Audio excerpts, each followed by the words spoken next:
welcome. Greetings, everyone. Welcome, community. We want to thank you for coming out tonight. This is our second evening of our Juneteenth virtual education series that's leading into our Saturday Juneteenth celebration in Roy Wilkins Park. We're very excited about it. Last night we had a wonderful kind of opening with Juneteenth, the history not taught in schools. It was wonderful. If you missed it, by all means, please find yourself to Elmcorp's Facebook page or to Assemblywoman Hyman's page or our Elmcorp YouTube. We'll mention that again. My name is Saida Dunstan, and I'm the Executive Director of Elmcorp Youth and Adult Activities, a nonprofit run by people of color for people of color in North Queens. From East Elmhurst, Corona, I come to you pridefully from a 55-year-old nonprofit multi-service organization started by Black folk in 1965, and we're still thriving. And so we're super excited to be a part of the collaborating team. Elmcorp, obviously our wonderful esteemed Assemblywoman Alicia Hyman, who is the brainchild behind saying enough is enough in Assembly, and that we need to push forward this need for the not just the celebration, but the holiday statewide, and making sure that Juneteenth is something that's recognized, and the Queens Public Library. I want to say that I need to step for 1 second, if we could, and allow Assemblywoman Alicia Hyman, as she is here. We tried to give her a couple breaks off during this week, but I'm happy to see that she's here. If you could just give that's funny. I know. Sekou, laughing because it's like, what breaks, right? Do we know what breaks are? So yesterday was so inspiring and invigorating, which is a great kickoff. Thank you so much, Saida, for your participation. Dr. Jackson, I see Dr. Fully Love. I know I have to follow him and make sure I read up and listen to where you are and what you're doing, because I think yesterday was phenomenal. And I just want to thank again Elmcorp for being a provider and a conscious provider and an advocate for Black families in Queens and in the state of New York. I think you've done tremendous work under your leadership, Saida. And I just have to say, when I picked up the phone and said, Sekou, Saida, I need your help with Juneteenth, they didn't tell me no. And it has been phenomenal. I want to thank, again, my staff, Tunisia, my chief of staff, and Sharice, the special events coordinator. This has been phenomenal. I know tonight will be great. I'm just excited, and this has just been a great kickoff to Juneteenth, and we have more work to do, but I'm happy that we're at this stage now. Thank you very much. Thank you, Assemblywoman Alicia Hyman, the architect behind our ability to say that New York State after 2020 has Juneteenth as a statewide holiday. It is my pleasure to introduce this panel of Black excellence and Black excellence in regards to health. And for those who know, then you know, and for those who don't know, you're gonna know by the end of tonight. We are able to be graced by two wonderful individuals and professionals, and then hopefully our third will come on. I'm gonna do a couple of little notes to the group about mental health and how it's impacting us. And hopefully our third doctor, Dr. Sonia Banks, will be able to get in. We're hoping that she's kind of in virtual limbo, but we'll find her way to us shortly. We wanted to kind of really bring together this panel to have a conversation and to connect the dots of oppression and its long-lasting effects on Black health and Black mental health specifically. And we know that when we talk about mental health in the Black community, we're really talking about trauma. And as an anti-racist organization that does behavioral health work, does about substance use work as well as mental health work, we don't look at trauma and we don't look at mental health as what have you done wrong or what's wrong with you. We look at it from the idea of the trauma of what has been done to you. And so if there's ever been anything done to a group of people, if we want to talk about systemic racism in this country, there has been nothing done like that. We don't do oppression Olympics. We don't do comparisons. We don't spend time at the table trying to tell you whose life was worse. But I will tell you, I know for a fact, historically, what we've endured is very different. So we want to kind of talk about what does that mean to our mental health. The CDC and the National Health Statistics show that Black Black Americans living below the poverty line are twice as likely to report serious psychological distress. And those living over 2 times the poverty line are more likely to have a feeling of sadness, hopelessness, worthlessness as their adult counterparts who are called considered white. This is important because one of the things as anti-racist, we also don't say Black and poverty interchangeably. That particular statistic by the CDC really highlights the idea that whether you happen to be living at or below the poverty line or living above the poverty line, being Black in America specifically is being at risk for the solace of your mental health. And I think that that's important, that we recognize that having money will not save us from the traumatic experience of being Black in America. In 1851, and I know that the folks that are on our panel today know very well about Samuel Cartwright and his wonderful condition that he could do. He coined drapetomania.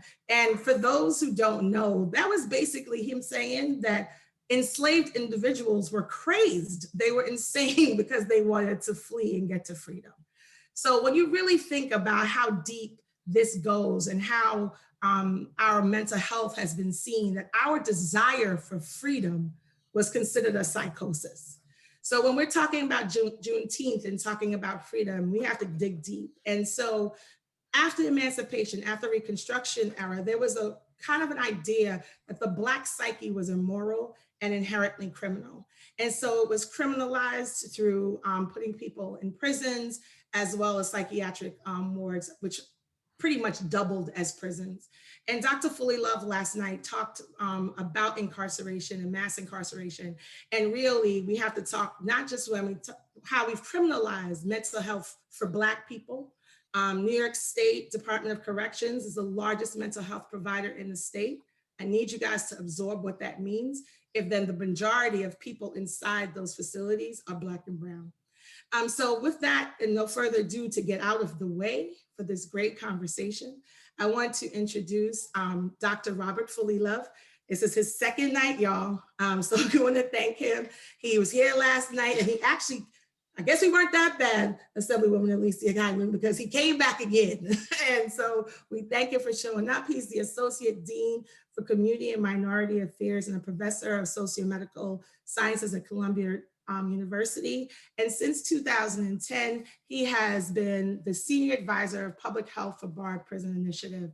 His bio is way longer than that, but because we need to get into, I'll give the short version. So welcome, Dr. Fully Love, and Dr. Lauren Azalea Hanna, who actually works at one of the spaces that we work with very closely at Elmcor. She's the Assistant Professor of Psychiatry at Zucker School of Medicine from Hofstra, as well as a faculty member at Zucker Hill Hospital. And this is the part I like the most. It says that she's passionate about the education as a Director of Diversity, Equity, and Inclusion for the Psychiatry Residency Training Program. She oversees integration of principles of social justice and anti-racism in the didactic curriculum. And I don't know if you understand what I just said, but that means she's bringing the heat to people coming into the field, trying to work with our people. So I want to thank Dr. Hanna for coming tonight. Welcome, welcome, welcome. So if you guys can just kind of start out with just saying hello to the community, Dr. Fully Love, because you were here last night, you can say hello again. And just kind of talk, just an overarching, what does trauma and mental health in the Black experience mean when you hear it? Well, I think more than anything else, it is fair to say that everything about the African experience in the Americas has been a saga of pain, of oppression, and of, more than anything else, ill health, not just mental health, but physical health as well. So we could go on and on and on, giving numbers and statistics to what folk in the audience already know. That is hard living in this country. It is not without stress. And of all the things that drive the mental health of the individual, constant exposure to stress is probably the most important determinant of much of the health that folk like us are likely to experience. I'm talking about the same things that are at the core of traumatic illnesses, that are at the core of depressive illnesses, are also present in things like hypertension, where folk who don't necessarily have psychological problems that are associated with the conditions that they live in, their management of stress often is expressed in things like high blood pressure, which is one of the reasons why heart disease and cardiovascular illnesses, including stroke, are a major cause of death for all of us. So even if you're not someone who needs to have some kind of medication to help you get through a mental crisis that you're having, almost all of us who've achieved adulthood are living in circumstances and situations where we're well aware that what's happened to us is that we are a minority population in a majority population that once, historically, saw fit to enslave us. And although we're not in the same relationship with them at this point in the 21st century, one can certainly see in much of the political discourse that has been animating this country for the last 50 years that we are still outsiders trying to get in. That experience of being an outsider is a source of stress, and we shouldn't be surprised that there are a variety of psychiatric problems that result as a consequence. And I'm sure that Dr. Hannah has a great deal to say to add to that. Yes, it's 100% accurate what you say. So living in America is stressful for everybody. It's America is like a third world country. We're in a Gucci belt. But I think that what we know is that us as people of color, we have currently and historically and never been the case where it wasn't the case where we have extra pressures and extra stresses that we have to deal with due to racism and discrimination. And I think we think about how stress affects us, right? Stress is supposed to, where our bodies are supposed to adapt to stress. So it's like our stress response. We have an HPA axis that that uses a hormone called cortisol for us to be able to quickly adapt to when the lions and tigers and bears come for us. But for Black people in America, it's sort of like the lions and tigers and bears never stop coming. And so, you know, it's healthy when we can use our body's responses to react to stress episodically for acute stressors. But for us, when we're having that turned on all the time, constantly, those are the things that help contribute to some of the chronic health problems like hypertension and whatnot that make our lives less healthy and shorter. And when you think about the mental health effects, I like to think of it as like there's, you know, people are all different and it's complicated and we have individual physiologies and individual circumstances, but it's like, you know, if you have all of this stress, it's like you roll the dice and there's a million combinations of how that stress can translate into mental health problems, right? So the same stressors, like interacting with each of our individual circumstances and individual genetics, can result in depression and anxiety, can result in other forms of serious mental illness like bipolar and psychotic disorders can definitely trigger those stressors. It can also result in personality disorders in which where we're kind of struggling with the way that we regulate our emotions and interact with people like all the time throughout our lives. That can also result in more kind of traditional types of traumatic responses of like intrusive thoughts and memories and avoiding stressful situations, and also kind of a lot of negative thoughts about ourselves, about others, irritability, problems with sleep, problems with like feeling keyed up all the time. So there's like, I mean, I struggle to figure out in what ways being Black in America cannot negatively affect us in terms of physical and mental health. Thank you, Dr. Hannah. We said she was a psychiatrist, y'all. We wasn't playing. She broke that all the way down. We have been graced and we're so grateful. She did find her way through the virtual space. Dr. Sonia Banks is with us. She is a results-driven, licensed clinical psychologist, a good friend of mine and a bad, bad, bad sister. And one of the things that we really appreciate is that she brings a very real life down to earth understanding of what Black people and what people have experienced in our community. So thank you, Dr. Sonia Blanks, for joining us.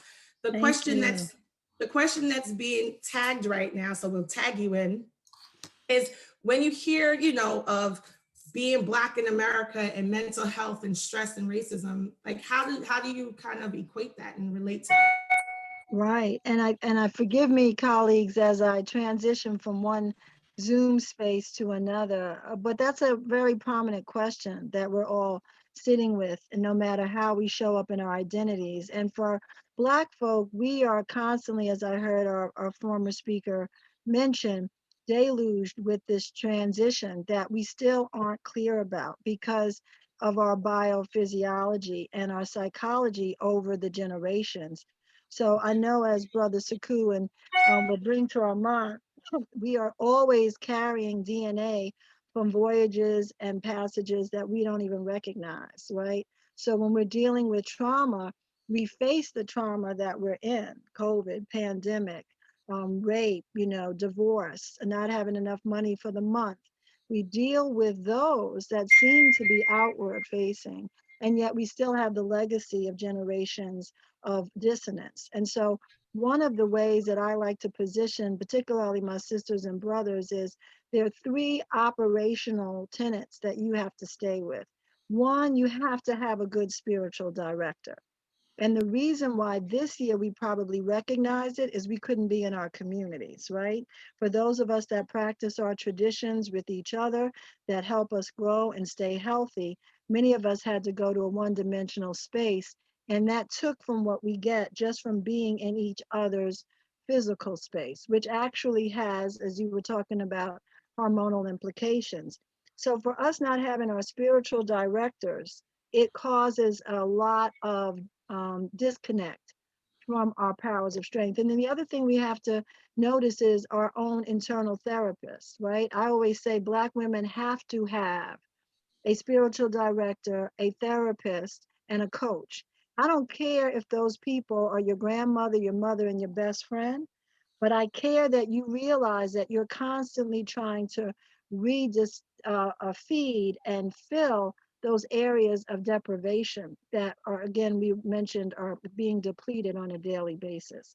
So to stay Black and alive, you need to realize that you don't ever show up alone, that you have all of your ancestry knowledge in your DNA, and it is constantly calling out for your psychological wealth and wellness. So keep holding on to those things that manage that. And that's what we do as community partners. We remind you how relevant that is as a person of African heritage.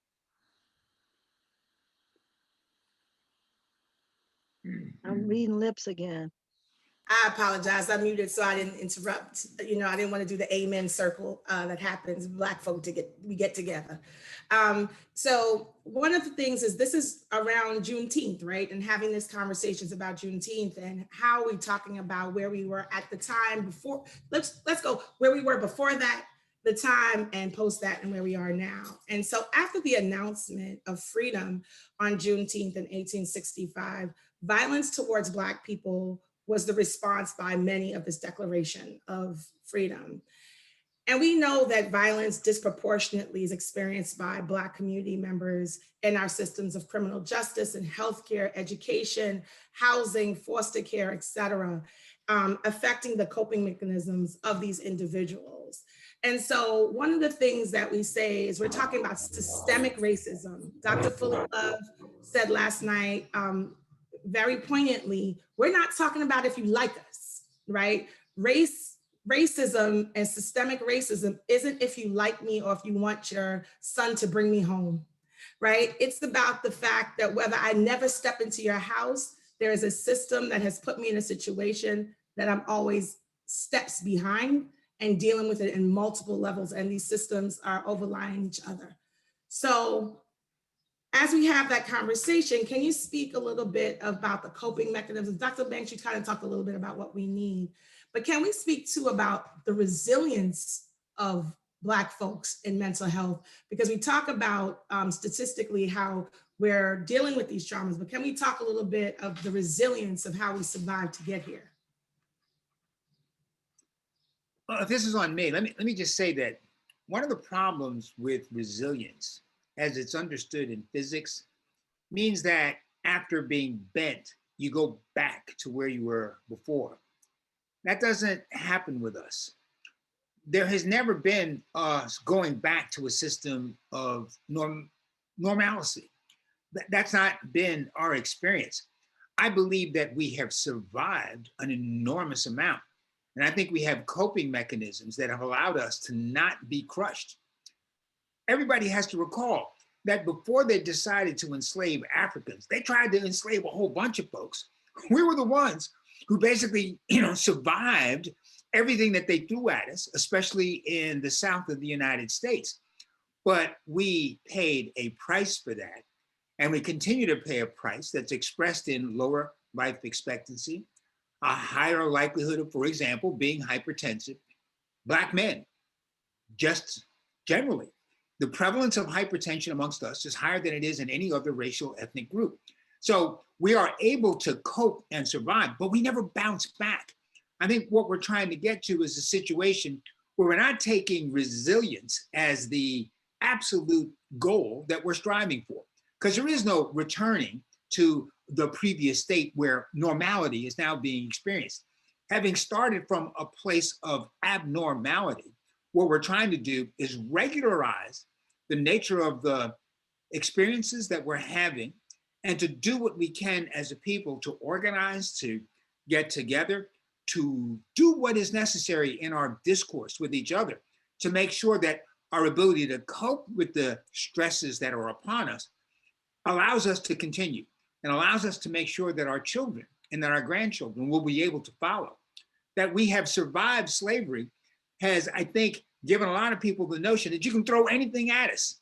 And I don't want that to be the case because, they're resilient. They will bounce back. No. We're trying to get to a point where the necessity to bounce back has been removed. And we're able, like any other population in a democratic republic like this one, to move forward, to progress, and achieve all the goals that people have promised us are all a part of being a citizen of this country. So I don't want to make resilience the thing that we are emphasizing. I want to stress how much coping has meant for us that we strive to move forward. And I think that that's super important, Dr. Fully Love, is that we challenge some of the narratives and the storytelling that we've absorbed as we kind of internalize our, we do deal with our internalized inferiority and dealing with what racism has done to us and how we sometimes pride ourselves in some of the situations that we shouldn't even be in the first place. Especially Black women. As a Black woman, I can say this, we find ourselves always having to be the strong Black woman. I don't got time for a breakdown, yet we're breaking every day.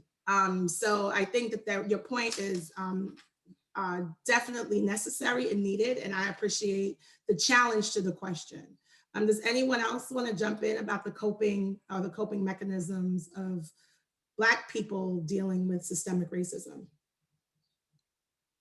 I think they're evolving. I mean, and I imagine that this is probably how all of mankind evolves. But if you look over our understanding of our experiences and what we've had to create to maintain, as you were saying, this flexibility and adaptability so that we do splinter, break, and we divide, but we also adapt and evolve. And I think what we're noticing, I think in this particular laboratory called the pandemic and these last 18 months, is that we are still creating mechanisms to manage ourselves. We're moving into ways of caring, ways of noticing that I think are not always identified as a coping skill, but people are pausing. They're actually stopping. They're trying to slow down. That was unprecedented. That was something in my field as a clinical psychologist. We had to give all these behavioral tools to sit, meditate. It became a curiosity to look inside of your individual style and self and see what was there that you could rely on. And I think if we give ourselves a moment, we can recognize that there's some things that have evolved over this time. We won't know till we reflect for years, but I think there's something that's developing in our coping, in our integral models, in our inner kind of genuine ways of trying to show up differently as humans. And Black folks are doing something that I think we'll have to measure in the future, but it feels different. Dr. Hannah, do you want to tag in on that one? I feel like she might be frozen. Yeah, she's been trying to, I see her going in and out. Okay. I had that problem with the internet as well, so. We're hoping that she she unfreezes and finds her way back in.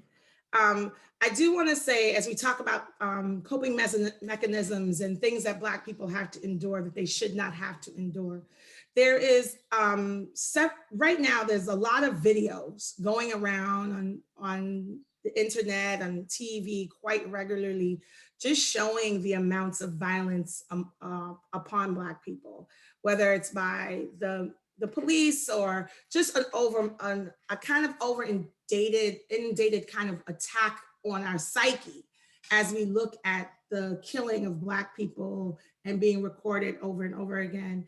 And so I'd like for you guys to talk about it. I know at Elm Corps, we've had town halls about it. We've talked to our young people about the impact that has. It's almost like virtual lynchings, right? And so if you guys want to talk a little bit about the impact that has of watching constant violence kind of showed upon and how it's impacting the mental health of Black America and some of your concerns and like specifically what you would want to address to your people in the community about what that does. I seem to be the one who's starting first. So this is age before beauty. Are we clear? Yeah, I'm 77 years old, folks. So, you know, that's why I get to go first. A lot of you are channeling your moms and say, brother, the ladies are supposed to go before you. But I do want to say that the one thing about this and the fact that I've got a 40-year connection to Mindy Thompson Fuller, one of the leading social psychiatrists in the United States. I'm really taking a page from, from her book. And I know that what worries us most is how much we are now having as a result of what we see to tell our children about how they have to survive childhood to get to adult life in a world where they are very, very clear they are threatened in every way imaginable by the people who are basically supposed to keep them safe. I think the contradiction that we're asking kids to live with now is more extreme than that any of the adults in this room had to go through at the point that they were growing up, because they didn't have visually what it is that we can see just by going to YouTube and looking at all the ways in which we get to understand how little our lives matter when we are facing police who are really clear, I'm about controlling you, not about helping you. Helping kids to grow up in the midst of that. The fact that Black mothers have to have a conversation with their sons about what do you do when you're stopped by the police? Something that, as far as I can see, white mothers never have to say to their sons. That alone makes it clear that we are dealing with unprecedented challenges when it comes to raising kids. 4 kids, 8 grandkids, a great grandchild. I think I'm a lot younger than that, but I don't want to do that. I'm just very clear that everything about raising a child in the 21st century, if that person is of African descent, is a challenge that I think my parents didn't face way back in the 40s when my brother and I showed up. And I think that's clearly at the core of the question that you're raising. It makes it so important.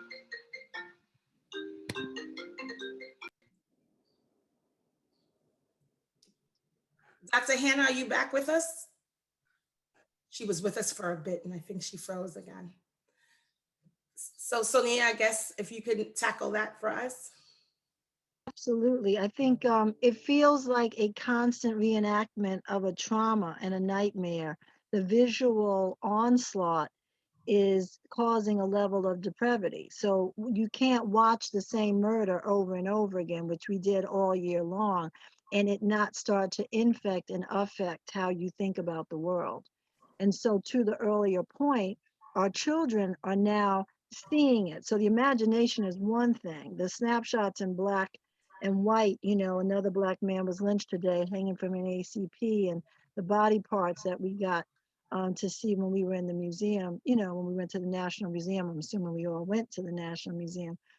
Those are one thing. But at this point, we're asking the mind to do what it's not designed to do. It's not designed to create a barrier towards your consciousness and keep all of that horror at bay over time. It will bend and break.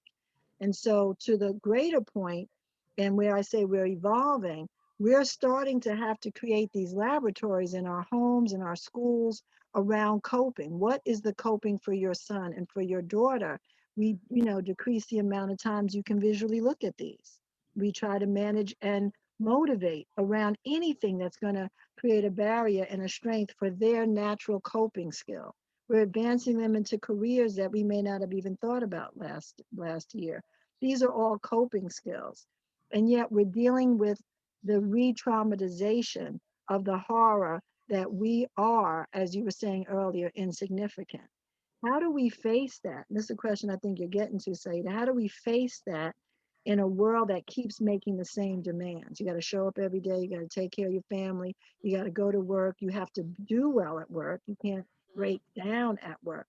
And so I choose to believe that these kinds of meetings and gatherings are going to evolve into planning and strategy sessions, right? Brother Jackson knows a little something about that, where we take it to the road and we move to educate, to advocate, to legislate.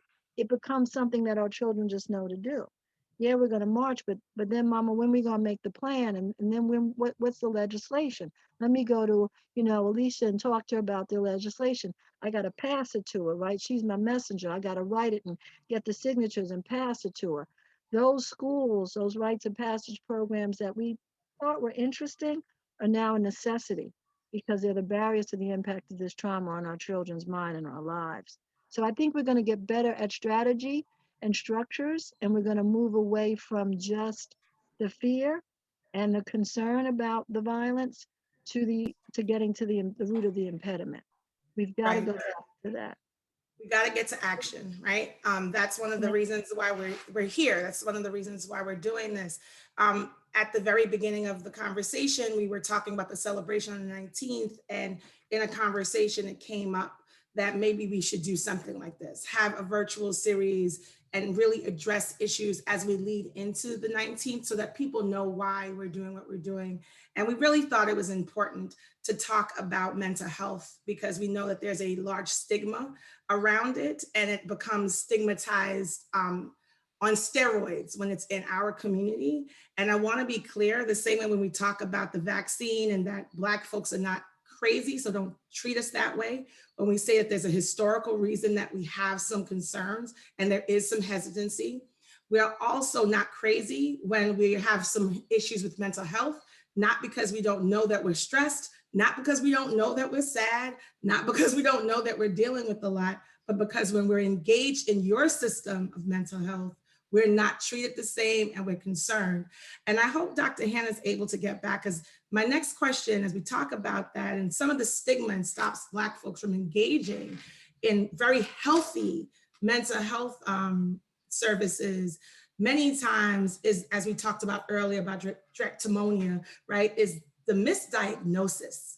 I want to talk a little bit about that, the misdiagnosis of Black folks or the overdiagnosis of certain diagnoses, right? And not really addressing the other.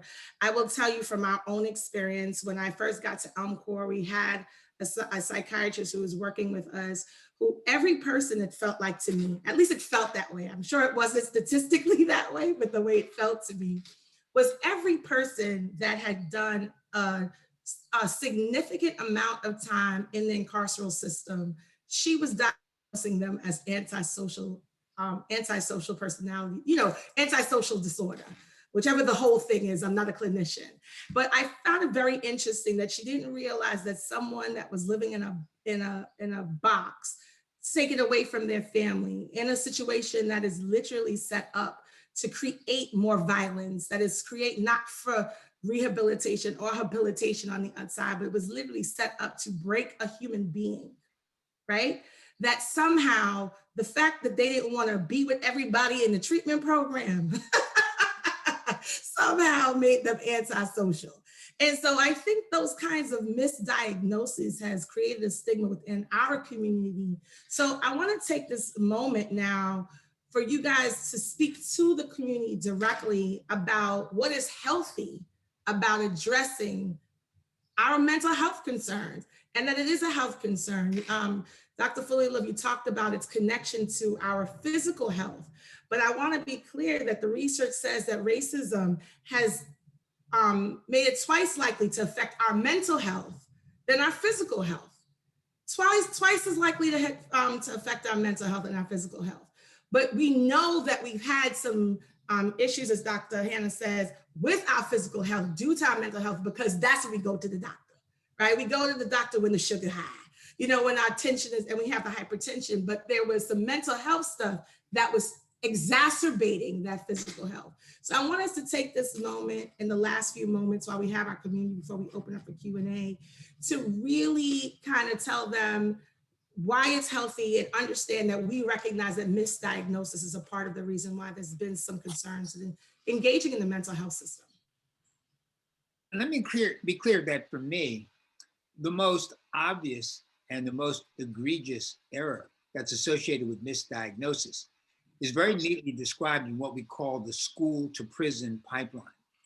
More young men start on the road to winding up in prison because at some point in time in school, when they act up, what would normally be described as youthful exuberance is assumed to be evidence of a latent problem that in adult life is going to wind up being some kind of mental illness. So Black boys are more likely to be suspended.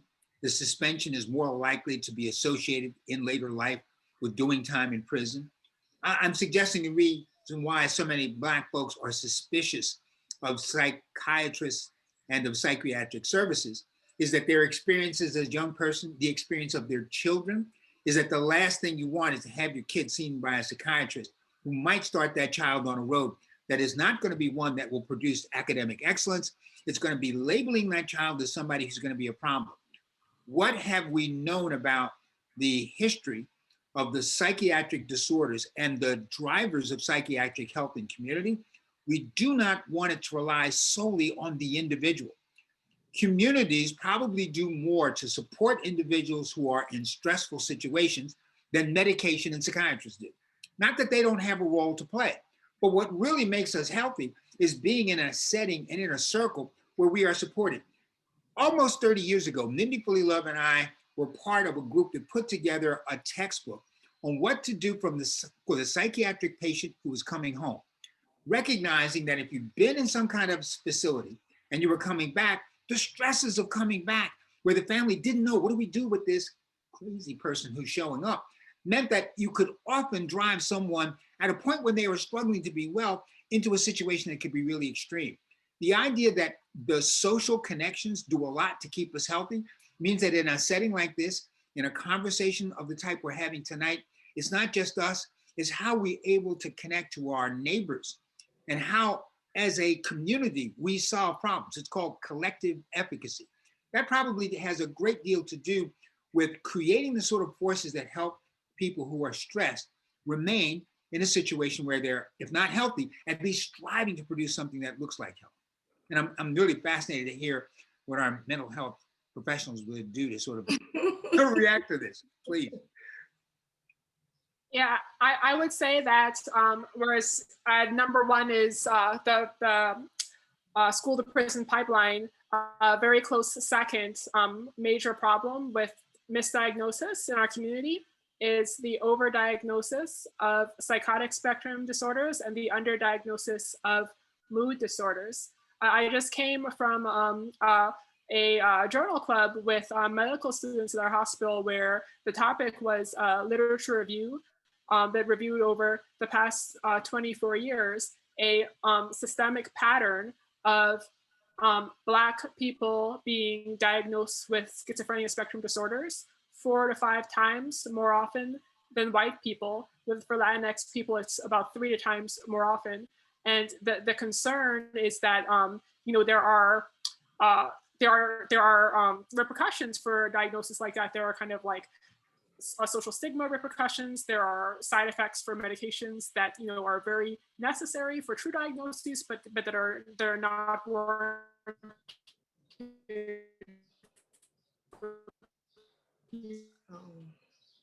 I think she's starting to wane on the internet.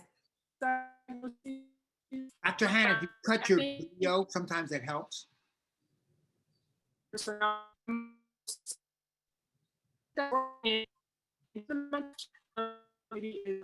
Dr. Hannah, you muted yourself as well. Go ahead, let's see. She coming back in? So I don't know. Sorry for my unclear internet problems. I've not been experiencing them like this ever. But can you hear me now? Yes. Okay. Another issue that I think is really important that is concerning with our children is that the kind of the hyper scanning of our children for kind of negative behavioral patterns and the potential overdiagnosis of things like oppositional defiant disorder, which is kind of like a diagnostic pipeline to things like antisocial personality disorder, psychopathy, when it's really just, you know, kids acting like kids, but, you know, people watching our kids more watching them more and judging our children to be older than they actually are, and having expectations for them of people who are like, you know, 5 to 10 years older than their actual age. So I think that these are definitely some of the things to be concerned about. I don't think that people avoid seeking mental health care if they need it, but also, you know, be selective and discerning when you're. Thank you, Dr. Hannah. We're so happy that you're able to get back on. This is a really important conversation, and you guys are definitely, so Dr. Banks, I'll let you respond, and then we're gonna open up for Q&A. You know, I continue to be devastated by the fact that what Dr. Hannah is saying is the exact same statistics in the 80s. So this is the concern about the lack of, like, how do you get that plan where we come together and just, you know, go after the system integratively? Because this is the exact same things I was worried about when I was in school as a clinical psychologist. And I was on an Afrocentric psychoanalytic track. Imagine trying to bring those two schools together and say, I'm not diagnosing you. I'm just talking about the behaviors I see because they don't do that. It was a very weird thing. But what I'm interested in that Dr. Hannah said is we're still there. So the question is and I see some in the chat, how do we break this cycle?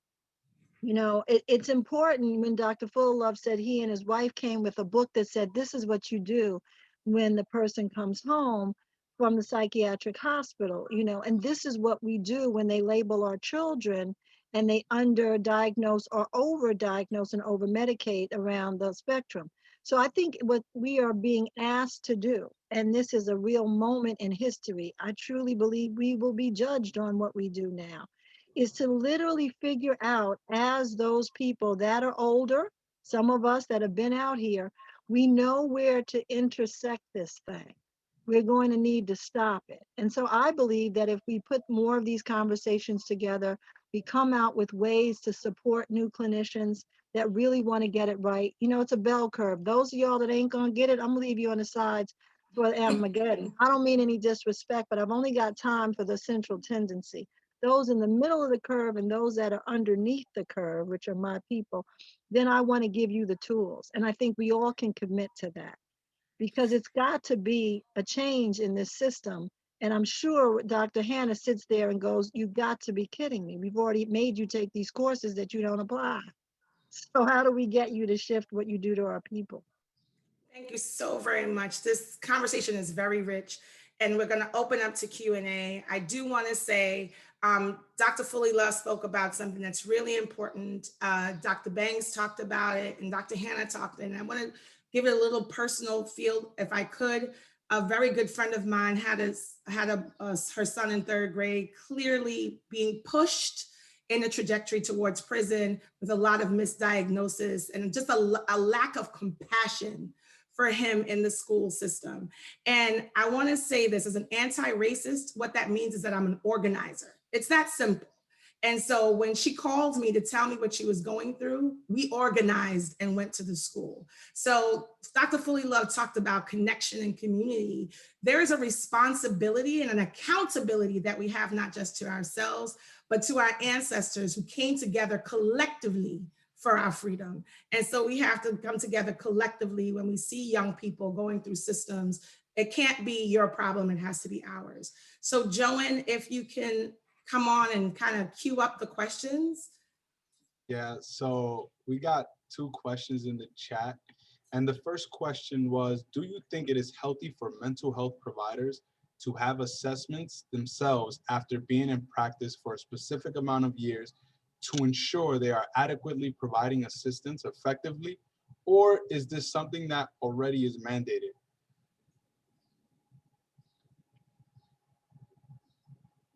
That's a good question. Dr. Fuller gave some room for that one. He laid back on that one. Yeah, I'm gonna wait for y'all to jump in. I've got my perspective. You know, I know in medicine you have continuing medical education credits. The profession, at least in principle, says that if you have a license to practice, every year you have to remain current with all the research that's being produced that might change the direction of what it is you're doing.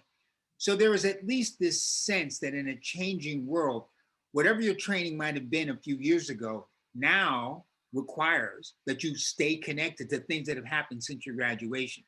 So there's this recognition that you've got to keep up with the times. But we are a nation of 50 different states, and all the ways in which medical practice and psychiatric and psychological practice will be licensed is going to change depending on the state. So while the problems of Black people might be national, they're also very local. And it's one thing to talk about this in the state of New York. It's quite another thing to talk about what you got to do, for example, in the state of Alabama, where a whole different regimen may be present. I think the question gets at something very important. If the world is changing, can I be assured that the person who's my physician, my therapist, my counselor is keeping up? And the fact that, at least in principle, the state recognizes that and requires that every year you demonstrate that you've done something to re-educate yourself, to retrain yourself, I think gets at the core of the question. Has it resulted in drastic improvements in what happens in our community? The most important thing that I think has to occur is we got to get more folk like our 2 presenters here.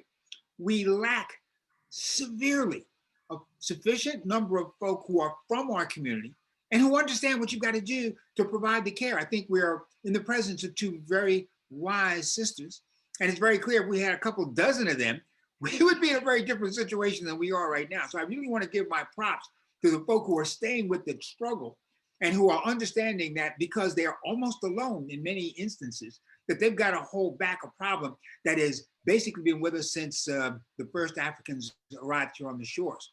The idea that we are going to continue to prove isn't just that we want to train our health providers, we got to get more of them. I do want to not interrupt the flow. Please forgive me. I do want to say that we have another Assemblywoman with us. I believe still, I hope she's still with us. Assembly member Jessica Gonzalez Rojas, who wanted to step in and say hello. And as you talked about kind of unity, she is a part of the Assembly and Assemblywoman Hyman's colleague. So we want to give her some space as she supports the work of Assemblywoman Hyman.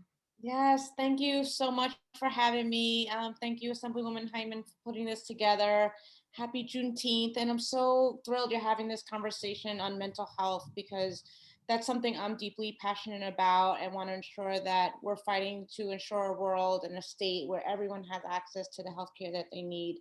And I think the conversation has been so interesting, talking about addressing stigma in Black and Brown communities and ensuring that everyone has access to the care in a way that's affordable, accessible, and quite frankly, culturally competent.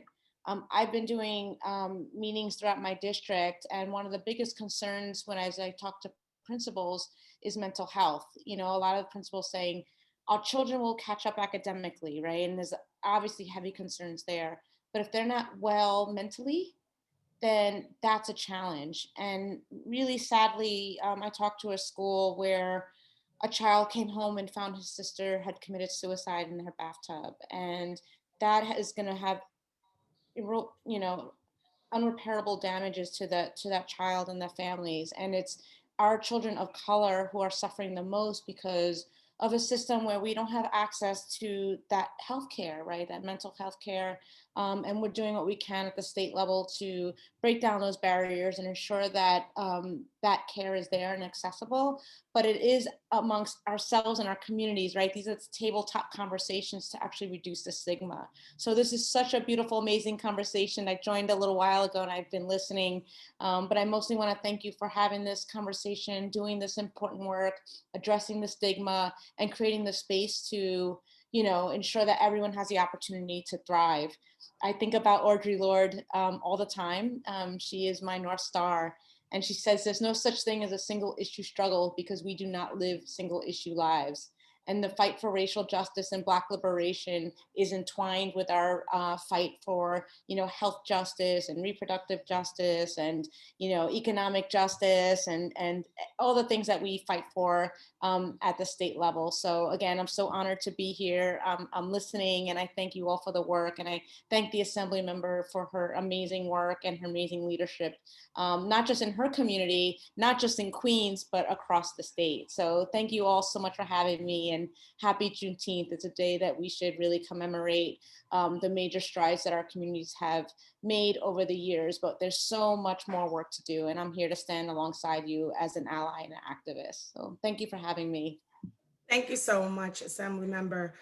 So Joanne, I don't know if you want to keep another question. Want to try to, we only have a few minutes left, so we want to try to get the community engaged and so that they're able to get some of their questions answered. So we had another question. I don't know if maybe the other doctor wanted to answer it. It was, I know you talked about certain things being overdiagnosed, and I'm curious if there are any that are underdiagnosed or ignored in Black patients. I think Hannah was, Dr. Hannah was referencing that, right? The mood disorders are underdiagnosed. So part of what we discover, and my initial entry into psychology was as a child and family psychologist at St. Luke's Roosevelt. And so one of the things we noticed was this overdiagnosis of a term that's become a household word, right? ADHD, attention deficit and hyperactive disorder, which is a misnomer when you think about it. So at the end of the day, we determined years after these misdiagnoses that most of the children did not have attention deficit disorder.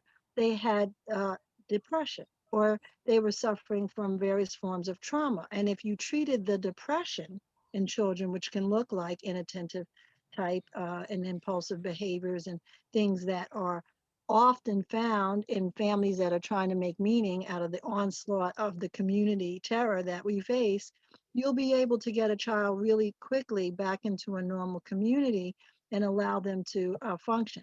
But if you keep treating the misdiagnosis, you're going to keep them on a pattern of medication management that doesn't allow the child to come to the same level of resolution and healing from treating the disorder correctly. So when we also, I want to shed light on that, is I'm not really a fan of the word disorder, right? Because when it comes to children, how they got there, wherever the there is, if it's a chemical imbalance or a social impact, environmental stressor, they're usually adults involved, right? And so if the adults can shift the environment so that the child has a different way to cure, right? We can shift all kinds of things, and we all know that: diet, business, practices, education, tension in the household. So I just think, to the question, we need to be really concerned when we are going to our specialist, that we've checked them out, that we have a similar belief system, and that they're working in accordance with the harmony that we call life, and not some other, designation. I think we may have time for one more. Joan? Perfect. The question is, has not mental health issues become grossly more severe with PTSD experienced by veterans, homelessness, and joblessness in American cities? Yeah, Dr. Pullov, I don't know if you want to go with that one. Sure. So maybe the most important work I got to do alongside Mindy Pulilov in the 1990s was to look at how many people who were in drug treatment programs had an undiagnosed post-traumatic stress disorder. And although I recall, Saida, your conversation earlier about what happens when people get out of prison. There are a substantial number of folk who are formerly incarcerated who are very clear that if you've survived 20 years in prison, the idea that once you're free, you're okay, that's not how it works. The world has changed beneath your feet. That parole in most states doesn't allow individuals who have been in that kind of setting to really adjust with help to the new circumstances that they're in is maybe the biggest crime that's committed with the system of parole that we have. Now, the problem is the moment you say that there is such a thing as post-incarceration stress disorder, you run the risk of, yes, identifying yet another psychiatric disorder for which we can have treatment, but you will also stigmatize everybody getting out of prison saying, oh, I guess you're all really crazy. I mean, there's a diagnosis that's associated. So the longer you're in, the more crazy you're likely to be. I think that's the tension that we're at right now, that everything about mental health, and especially what's happened as a result of this pandemic, so many people locked up indoors, unable to get out. Rates of depression, rates of trauma are skyrocketing. So we're talking about this almost without really focusing on what's going to happen in the future as we begin the return to normalcy, when all the problems that we've all had to deal with, stress associated with just being locked up, staying inside for so many periods of time, grandparents unable to be connected to their kids because they're worried that the kids might have the virus. Man, I think now is the moment to have these conversations, because Juneteenth and a conversation about what we do with community mental health means we've got some tough times ahead for everybody, not just the folk who've been locked up, but folk who are in regular work who suddenly is saying, we're going back to normal. In September, it's all going to be the way it was. No, it won't. And being prepared for the fact that it won't be the same and that we are all paying a price for living in this moment. I think that's one of the real benefits that we're having in this conversation right now.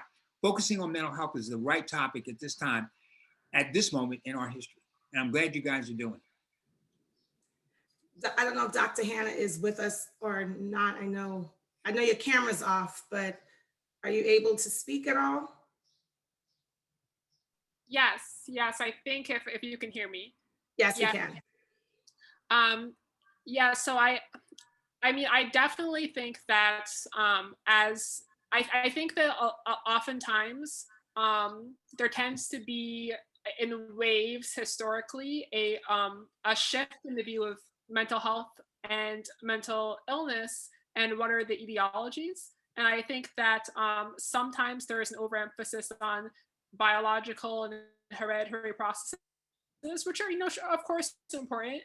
But I think that whenever there are stresses in society on a mass level, whenever you see that, you are going to see a increase in people not being able to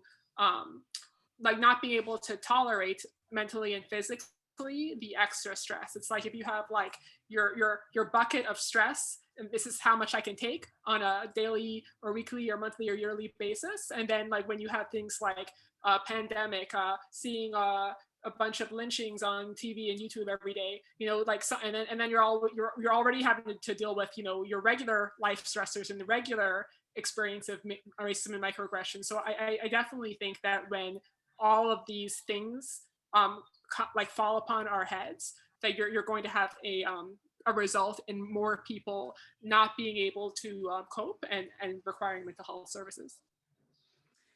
So I want to thank everyone. We are at time. If I was slightly concerned we wouldn't be able to keep this conversation going, but we did, and it was a great and fruitful conversation. And I think super beneficial to us as individuals, and more important, as the collective. We are community, and as long as a community we come together, we can work together. And so organizing is what we do. And so I want to thank Dr. Fulilove for organizing with us for 2 straight days. And you could come back and organize with us for the rest of the week. You just don't have to be on a panel this time. You get to just enjoy the conversation. Dr. Sonia Banks, thank you for finding your way through the virtual abyss and getting to us. And Dr. Hannah, don't worry about your internet, girl. We heard you, we felt you, and we thank you for being here with us this evening. Try to remember that you can come back All rest of the week, Wednesday, Thursday, and Friday at 6 p.m., this same link, we will be here. Tomorrow night, we will be doing the Great Migrations and the impact on Queens. That is going to be a great conversation that kind of started yesterday. So stay tuned. And I'm not going to tell you, but you might want to go back if you missed yesterday so that you could get ready for Wednesday. And then on Thursday, our esteemed Assemblywoman Alicia Hyman and another Assembly member, Latrice, I'm sorry, it's too many people. Latrice Walker will be co-hosting our town hall, Free-ish to Freedom. That's going to be something you should tune in. That's when the legislators have a conversation. And that is your opportunity as community to come in and ask the hard questions, because remember, we have to get them ready to get ready, because they are at war within the system. There is not a system that people of color are not in, that we are not constantly at war. And then on Friday, we are going to kind of have us a good time. And we're going to go through the songs of freedom, which means we're going to go through the music from the drums all the way up to modern day hip hop as it is today. We won't say trap music, but we will talk about conscious hip hop as it is today, as we talk about music that speaks to our liberation. And then we get to all show up at the park on Saturday at Roy Wilkins from 10 to 6. And we know that they have lifted all restrictions, but Black folk, now, you know, when America gets a cold, we get pneumonia. So have your masks on. We are still very cautious. We are a collective people of sense and sensibility that have not only survived what has been done to us, but we have built others up. So we know what is best at all times, and we will continue to do so. I am so grateful that we had this conversation tonight. Please keep your minds right. Keep your minds right, and good night. Thank you. Thank you for coming. Thank you.